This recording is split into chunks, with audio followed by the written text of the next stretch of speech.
বিসমিল্লাহির রহমানির রহিম। আসসালামু আলাইকুম। আবার চলে আসলাম ছোট্ট একটা ভিডিও নিয়ে।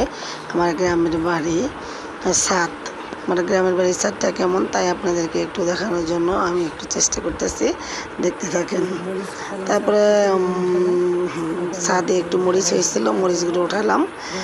আমি অতটা বয়স লাগাবো না, যেহেতু মানে সকালবেলা ভোরবেলা মানে প্রাকৃতিক যে পাখির একটা ডাক বা প্রাকৃতিক যে একটা সৌন্দর্য সকালবেলা, এটি আপনাদেরকে দেখাবো।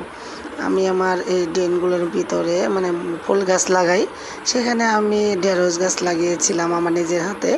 সেই ঢেঁড়সগুলো তুলে আজকে ভর্তা বানাবো, তাই আপনাদেরকে দেখাবো। আর কিছু বলবো না, এখন দেখতে থাকেন কীভাবে ঢেঁড়সগুলো উঠাচ্ছি।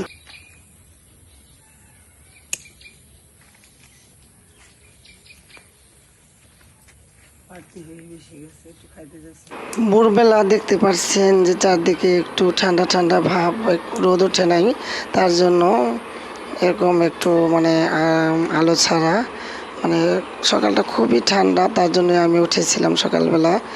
মানে ঢেঁড়সগুলো অনেক কচি ছিল, ঢেঁড়সগুলো মানে কচি ছিল এবং অনেক গ্রিন কালার মানে সবুজ সবুজ কালার ছিল।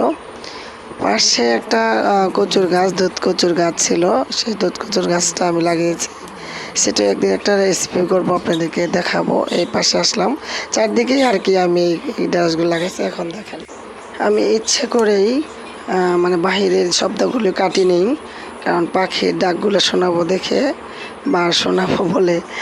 দেখতে থাকেন যে পাখি কি সুন্দর করে ডাকতেছে।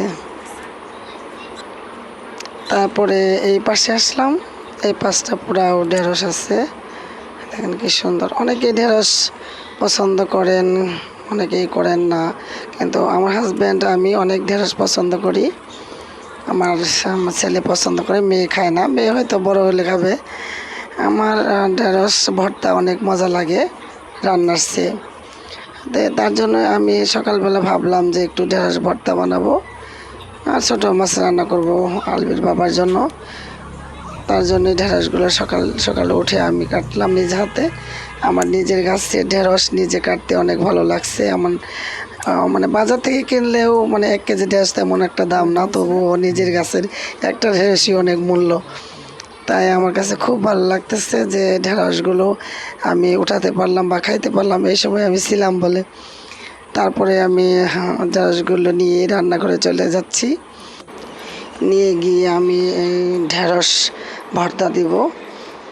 এই পর্যন্ত ছিল আজকের ভিডিও, আবার অন্য ভিডিও নিয়ে চলে আসবো। টাটা, বাই বাই, খোদা হাফেজ।